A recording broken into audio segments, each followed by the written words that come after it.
Kale ran across the narrow walkways of Vera's floating city, the wind whipping his hair back as he chased after Lyra.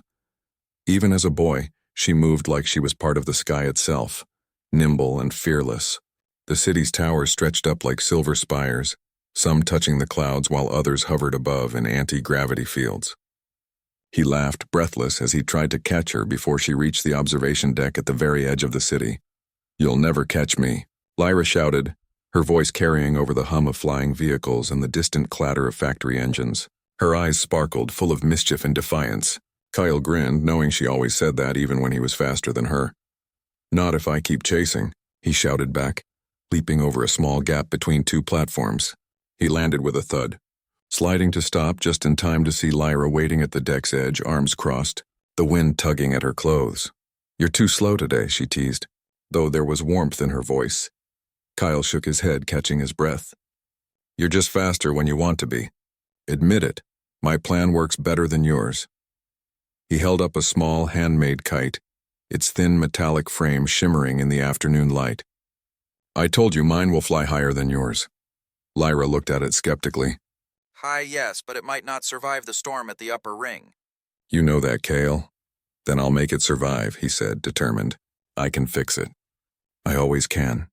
Lyra smiled, a rare moment of softness breaking through her usual determination. "You really think you can do everything, don't you?" Kale grinned, unbothered. "Of course. That's why I'm the best at everything." Lyra rolled her eyes but didn't argue. Instead, she climbed the railing at the edge of the deck and crouched, pointing at the horizon. "Look at the stars, Kale. One day we'll touch them. You and me, together." Kale followed her gaze. The sky above Vera was clear tonight, and the first hints of the twin moons of Arendor were rising. His chest tightened with a mixture of excitement and longing. "Together," he said quietly, almost as if testing the word. "You promise?" Lyra asked suddenly, looking at him with her serious eyes. Kyle paused, sensing the weight behind her question. In that moment, they weren't kids playing in the city's sky. They were explorers, dreaming of worlds they had not yet seen. "I promise," he said without hesitation. "No matter what happens, I'll come back to you." Lyra's lips curved in a small, mischievous smile. "Then someday, Kyle, you'll marry me," Kyle laughed. "Marry you? We're kids. How can I marry anyone when we can't even leave this city yet?" "You'll figure it out," Lyra replied, shrugging. "You always do." The promise hung in the air, fragile but golden. Neither of them knew then that words spoken in innocence could carry a lifetime of meaning. That night, Kyle returned home, his mind restless. He stared at the ceiling of his small bedroom, listening to the hum of the city's energy core. Somewhere above, Lyra slept in her family's mansion on the other side of the floating city, dreaming her own dreams of distant stars. Years passed, but the memory of that promise never left Kale. Life on Arendor was not easy, especially for families like his. The city's industrial sectors required constant work to maintain the anti-gravity generators, the transport systems, and the orbital farms that fed the population. Kale's father was an engineer, often away on repairs in dangerous parts of the city. Kale, determined to follow in his footsteps, learned quickly, balancing school, training, and odd jobs to help his family survive. He never forgot Lyra, though. Letters sent between them grew less frequent, as his family moved to a frontier colony on the edge of the planet's atmosphere.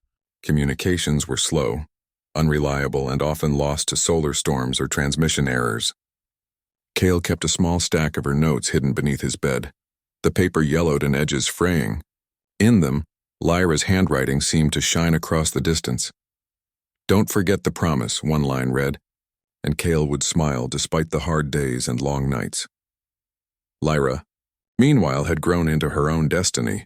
Groomed by her parents and advisors for leadership, she displayed exceptional intelligence and strategy. Where Kale had the curiosity of an engineer, Lyra had the mind of a commander. She studied interstellar politics, diplomatic protocols, and the history of human colonies, preparing for the role of queen. By the time she reached her teens, it was clear to everyone that she would rule Arendor with wisdom and strength.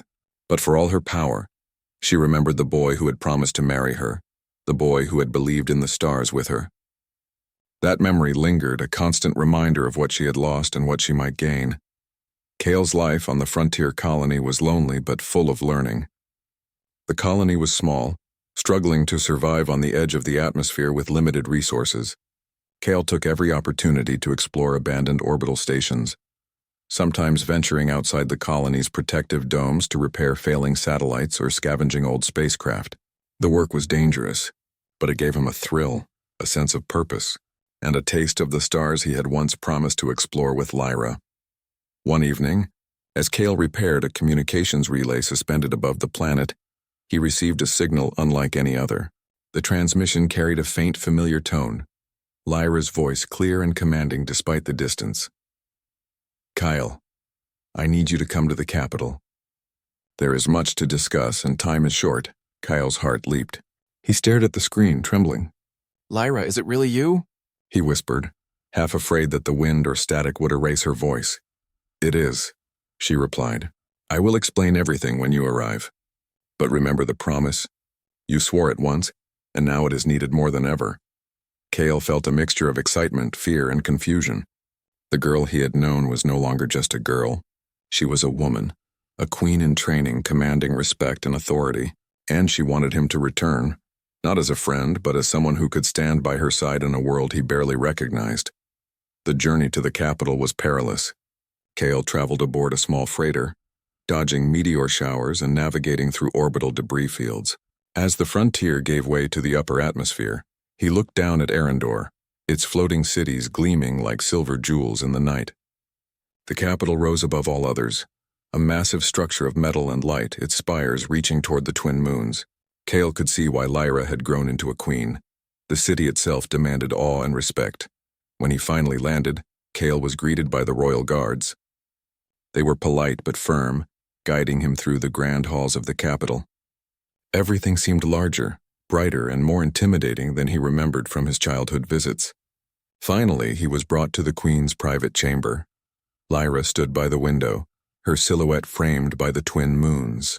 Her hair fell in waves around her shoulders and her robes shimmered like liquid silver. She turned as Kyle entered, and for a moment neither spoke. The years apart felt like seconds, and yet the weight of their reunion was heavier than either could have imagined. "Kale," she said softly, though her voice carried authority. "You came." "I did," Kyle replied, his voice steady even as his heart raced. "You asked me to." Lyra smiled, a mix of relief and determination. "You remember the promise, then? Good. It will be needed more than ever. Arendor faces challenges, Kale. Threats from beyond our world, pressures from colonies that question my rule, and dangers that require more than just strength. I need you with me," Kyle nodded. "Then I'll stand by you always." Lyra's eyes softened and she took a step closer. "Not as a child's friend," she said, "but as someone who can help me lead. Someone who can keep our promise alive." Kale swallowed hard. The path ahead was uncertain, full of dangers he could not yet imagine. But for the first time in years, he felt a sense of purpose stronger than fear. The boy who had promised to marry a girl under the stars was now the man returning to fulfill that promise. Not just in love, but in loyalty, courage, and shared destiny. As the night deepened, Kale and Lyra stood together by the window, looking out over the floating city. The twin moons reflected off the metallic spires, casting silver light across the streets and skyports. The city hummed with life, a reminder of human ingenuity, resilience, and dreams. And in that moment, Kale realized that the promise he had made as a boy was more than words.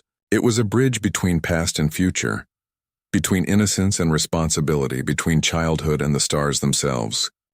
Kale spent the first morning in the capital walking through corridors that gleamed with polished metal and light panels. Everywhere he looked, the city felt alive with power and purpose.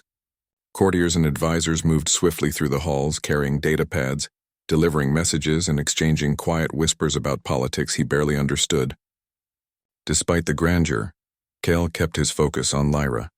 She had summoned him for more than a casual visit. He could feel it in the urgency of her message. Lyra arrived to meet him in her private council room. Her robes flowed like liquid silver, and her posture radiated authority. She was no longer the playful girl he had grown up with. She had become a queen in the making, confident and precise. Yet when her eyes met his, there was warmth, the kind that reminded him of childhood evenings on the observation deck. "Kyle," she said, gesturing for him to sit. "You've returned, and the timing could not be better. We have little time before the council meets and the Zephyrians have made their intentions clear. Kyle frowned. The Zephyrians, he asked. He had read reports of alien encounters in distant systems, but he had never faced a threat so close to home. They are demanding access to our technology, Lyra explained. Not as equals, but as conquerors. They underestimate humans, our creativity, our resilience. That is why I need you. Kyle nodded, feeling the weight of her words. Childhood promises had led him here. But this was no longer a game. This was real, and the stakes were higher than he could have imagined. The council chamber was vast, filled with diplomats, generals, and advisors from across Arendor's colonies. Kale noticed that many of the older council members glanced at him with skepticism. A boy from the frontier colony had returned. Who was he to advise the future queen? Lyra, however, held her ground. She introduced him not as a mere friend, but as someone who understood human ingenuity and strategy. Kyle has returned because he remembers what it means to keep a promise. And he can help us see solutions where others see only obstacles. Whispers rippled through the council. Kale felt nervous but refused to show it. Instead, he scanned the holographic maps projected above the central table. Lines of orbitals, colonies, and trade routes lit up, some blinking red, warnings of Zephyrian activity. One of the council generals, an older man named Varric, spoke up. With all respect, Your Majesty, how can a boy from a frontier colony help us with matters of interstellar diplomacy? This is not a simple repair job on a satellite. We face war if we fail? Kale straightened. I'm not just a boy from a colony, he said, keeping his voice calm. I've spent years studying the same technologies your systems rely on. I've repaired orbital relays, navigated debris fields, and observed Zephyrian communication patterns. I can see things you might miss because you're looking at maps and rules instead of how things actually work. The room went silent. Lyra gave a subtle nod of approval. She trusted him, and that trust carried more weight than years of formal titles. Kale stepped forward, pointing at a specific cluster of blinking red markers. Their communications network has a flaw. It's minor, but it's consistent. If we act carefully, we can use it to predict their movements and avoid conflict. Maybe even negotiate from a position of strength. Varric raised an eyebrow. A flaw in their technology? That's optimistic, to say the least. Kale met his gaze. Optimism isn't enough. Observation, analysis, and quick action. That's what we have. Humans have always thrived where others doubt us. We adapt, we innovate, and we survive. Lyra's eyes glimmered with pride. She had always known Kale was resourceful, but seeing him command attention among seasoned generals and diplomats filled her with confidence. After hours of discussion, the council reluctantly agreed to let Kale propose a plan to test his theory. That evening, Lyra took him aside in the palace gardens, the air filled with the scent of exotic plants cultivated in zero-gravity gardens. You're braver than I thought, she said softly, her hand brushing against his arm. Most would be intimidated by the council, by the pressure. But you stood your ground. Kyle shrugged, trying to hide his nerves. I just want to help. And I promised you. I meant it when I said I'd keep that promise, Lyra. She smiled, but her eyes were serious. This promise is no longer just words between children. It's trust. It's responsibility. And it will be tested. The Zephyrians will push us harder than we expect. Kale nodded, understanding the weight of her words. He had to rise to the challenge, and not just for her, but for the entire planet. Over the next few days, Kale worked tirelessly, analyzing Zephyrian transmissions, mapping their fleet patterns and testing simulations on Arendor's advanced computers. He quickly learned that their technology relied on highly predictable patterns which gave humans a unique advantage. Intuition. While the Zephyrians followed rules, humans could improvise. Kale realized that the same creativity that had helped him fix satellites in the frontier could now save entire cities. Lyra observed his work closely, occasionally offering insights from her studies in diplomacy and strategy. Together they became a team, blending Kale's technical skill with her leadership. Their conversations reminded them of their childhood games, when they imagined soaring through the stars and solving impossible problems. Only now the stakes were far higher. One afternoon, Kale discovered a subtle detail in Zephyrian signals. They're repeating a sequence every 72 cycles, he said to Lyra, pointing at the holographic display. It's like they're sending instructions, but there's a delay. We could exploit that. Lyra leaned over, studying the data. If you're right, Kale, we can use it to predict their fleet movements. That could prevent an attack before it even begins. Kale nodded. Exactly. We act at the right moment and we don't need to fight blindly. We show them that humans aren't easy prey. Lyra's face softened, a rare expression of relief breaking through her regal composure. You've grown into an extraordinary man, Kale. Not just the boy I knew. Kale felt a warmth in his chest but kept his focus. And you've become extraordinary, Lyra. The Queen Arendor needs... But you don't have to do this alone. That's why I'm here. The day came when the Zephyrians made their first move. Scouts appeared near Arendor's orbital fields, sending signals of warning and intimidation. The council was in chaos, debating whether to retaliate with force or wait for Kale's plan to unfold. Many doubted that a single man, no matter how clever, could influence alien strategy. Kale, however, remained calm. He coordinated with Arendor's engineers, recalibrating communication arrays to intercept and analyze Zephyrian transmissions in real time. He issued orders to reposition defense satellites using the patterns he had observed. His voice was steady, confident, and precise. Lyra watched from the command center, her hand lightly resting on his shoulder. You've done well, she said. Now we see if your plan works.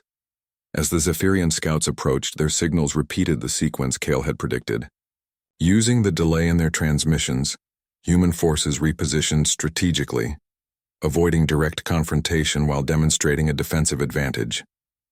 The Zephyrians, confused by the humans' unexpected maneuvers, hesitated. For the first time, Kale saw hope. Humans, small and underestimated, had the chance to outthink a superior force. The thrill of childhood dreams and daring, imaginative, fearless, surged in him.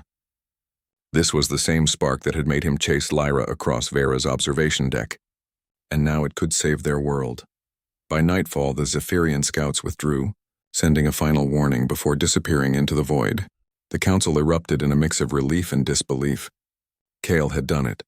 The humans had turned the odds in their favor without firing a single destructive shot. Lyra turned to Kale, her eyes shining with pride. You've kept your promise, she said softly. Not just to me, but to all of Arendor. You stood by humanity and you stood by me. Kyle shook his head, smiling. I didn't do it alone. We did it together. That night, as the city slept beneath the twin moons, Kale and Lyra stood on the same observation deck where they had made their childhood promise. The winds of the capital whipped around them, carrying the hum of the floating city.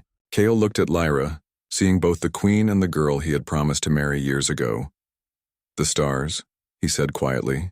We dreamed about touching them, I think. We just reached them in a way. Lyra smiled, her hand brushing his. And the journey is only beginning. Challenges will come, Kale.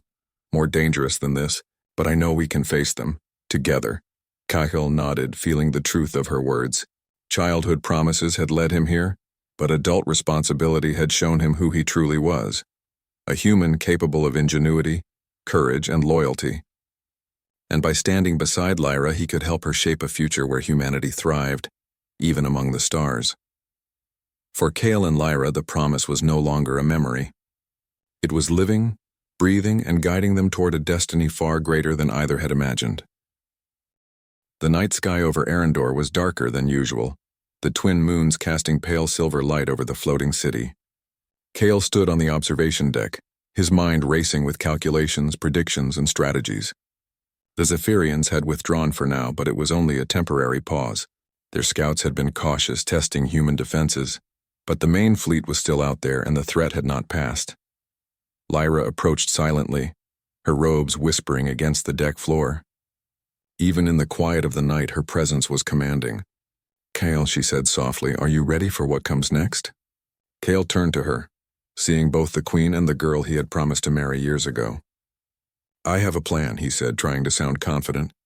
But it's risky. One wrong move and the Zephyrians could strike hard. Lyra's eyes were steady, unwavering. We've faced risk before together and we will again. Tell me what you see. Kale took a deep breath and began. Their fleet moves like clockwork. They rely on patterns, predictability. If we can disrupt their communication while positioning our own forces strategically, we can force them to retreat without a full-scale battle. But it will require precise coordination. Humans across multiple orbital platforms, planetary defenses, and our fleet, all moving at the same time. Lyra listened carefully, nodding. Then we make them underestimate us. We use their reliance on rules against them. Yes, Kale said, his confidence growing with her support. We turn their order into chaos. But we have to act quickly. They will strike soon, and their main fleet will not wait for us to hesitate. They spent the next hours working together, Kale explaining technical details, and Lyra coordinating military and political resources. Kale's mind raced through simulations, calculations, and contingency plans. The challenge was immense, but for the first time, he felt the thrill of childhood exploration fused with adult responsibility. This was real, and the stakes were higher than anything he had faced. By the time the first Zephyrian fleet signals appeared on the scanners, Kale and Lyra were ready. The Council had been briefed, human forces repositioned, and communications arrays optimized for interference and prediction. Kale's hands moved quickly across the control panel, inputting precise sequences, activating defense satellites, and coordinating messages across the capital. Lyra stood beside him, issuing commands with calm authority. Kale, divert the northern satellites by 3 degrees. Varric, reposition the orbital patrols. All ground forces maintain readiness but hold fire unless ordered. Kale glanced at her, admiration shining in his eyes. You're incredible, he whispered, not afraid of being overheard. Lyra's eyes softened, a faint smile touching her lips. And you're more than a boy who promised to marry me. You're a man who can change the course of history. The Zephyrians advanced cautiously, unaware that their transmissions were being intercepted and analyzed. Their patterns repeated as Kale had predicted, leaving small but exploitable gaps. Using these gaps, Kale issued rapid adjustments to the fleet and planetary defenses. Human forces moved like a single, well-oiled machine, fluid and unpredictable, while the aliens struggled to adapt. Kale, Lyra said, her voice tense but controlled, they're splitting into 2 wings. One is heading toward the western orbital farms. Kale's mind raced. We can't let them reach the farms. If they do, the colony will suffer and morale will drop. Divert half the defense satellites to create a false path. We'll make them think the western route is open, but we'll trap them in a narrow field near the outer ring. Lyra nodded. Do it. Kale's fingers flew across the controls, initiating the diversion. Satellites shifted, orbital platforms rotated, and the Zephyrians followed the bait. As predicted, the aliens entered the narrow field, their ships compressed and vulnerable. Human orbital lasers and defensive arrays activated in sequence not to destroy, but to push them further, guiding the Zephyrians away from populated areas while keeping the fleet intact. The maneuver worked flawlessly. The Zephyrians, realizing they had been outsmarted, attempted to regroup, but Kale's next plan was ready. We need a decisive signal to show them humans are not weak. I'll simulate a breach in our defenses here, he said, pointing to a holographic projection. Then close it at the last second. They'll think our technology is chaotic and unpredictable. Lyra raised an eyebrow. That's dangerous. Kale shrugged, determination in his eyes. The Zephyrians value order above all. Uncertainty is our ally. Lyra nodded, trusting him completely. Then proceed. The simulation ran in real time, human forces carefully executing Kale's commands. The Zephyrians hesitated, scanning the interference, unsure how humans could manipulate patterns so quickly. Panic began to ripple through their ranks, a feeling foreign to their disciplined culture. They had underestimated humans, just as Lyra had warned. By the time the real breach attempt came, Kyle's plan was complete. Human satellites and orbital defenses created controlled zones of vulnerability and strength, confusing the Zephyrians and forcing them into retreat. One by one, their ships turned back, withdrawing from Arendor's orbit. The council erupted in applause, but Kyle barely noticed. He turned to Lyra, and their eyes met, unspoken words passing between them. They had done it. Together, human ingenuity and loyalty had prevented war without the loss of a single life. Lyra stepped closer, her hand brushing against his. You've kept your promise, Kale. Not as a boy, not as a childhood friend, but as a man who stands beside me. You've saved Arendor. Kyle smiled, feeling both relief and pride. I couldn't have done it alone. You led us, Lyra. You gave humans the courage to act, the clarity to see what could be done. That night, the capital celebrated, but Kale and Lyra found a quiet moment on the observation deck. The wind played through their hair, carrying the faint hum of the city below. Kale, Lyra said softly, We dreamed of touching the stars when we were children. We didn't know it then, but we have. We reached them with our minds, our courage, and our promise to each other. Kale nodded. And the journey isn't over. There will be more challenges, more threats, more choices that will test us, but I know we can face them together. Lyra smiled, her hand finding his. Then it's time to make our next promise, Kale. Not just a childhood vow, but one for the future. Will you stand by me, not just as my friend, but as my partner, my equal, my consort? Kale's heart leapt. He had waited for this moment, for the chance to honor a promise that had started in innocent laughter and dreams. I will, he said firmly. I will stand by you, Lyra. Always. Lyra's smile widened and she leaned closer, resting her head briefly on his shoulder. The wind carried the sounds of the city and the distant stars, a reminder that humans, though small in the vast universe, could achieve greatness when united by loyalty, courage, and creativity. The following days were filled with reconstruction and planning. Kale worked alongside Lyra to strengthen Arendor's defenses, build alliances with neighboring colonies, and prepare for any future encounters with the Zephyrians. But amidst the political strategy and technological innovation, their personal bond deepened. They laughed, debated, and sometimes just sat in silence, enjoying the comfort of each other's presence.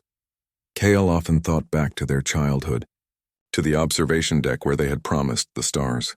They had been children then, dreaming without understanding, but those dreams had shaped the path they now walked. Lyra had become a queen, and Kale had become more than he ever imagined. Not just a friend, not just an engineer, but a partner, a strategist, a man capable of honoring a promise in the face of overwhelming odds. One evening, as the twin moons reflected on the city's towers, Kale and Lyra stood together looking out at the horizon. Do you remember the promise?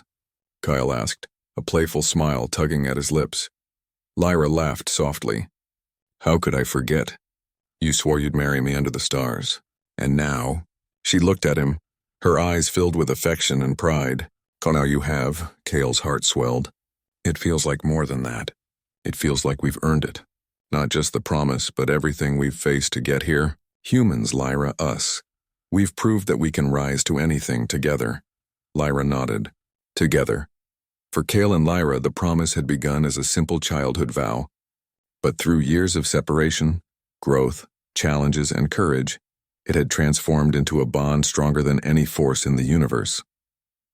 They had faced the unknown, overcome fear, and shown the universe what humans were capable of: creativity, loyalty, and the will to thrive even against the odds. As they stood on the observation deck, the wind carrying the hum of the city and the distant glow of stars, Kale realized something profound. The promise was not just about love or loyalty. It was about humanity itself. Humans had always been underestimated, dismissed as fragile or weak. But when humans worked together, when they acted with courage and ingenuity, there was no challenge too great, no star too distant, no enemy too formidable. And with Lyra by his side, Kale knew they would continue to rise. Together they would protect their world, inspire their people, and reach further into the stars than they had ever dreamed as children. The promise had begun under starlight, and it had led them to greatness. Kale took Lyra's hand in his. We were kids when I promised you the stars. But now, Lyra, we've reached them, and there's nothing we can't face together. Lyra squeezed his hand, her smile radiant. Then let's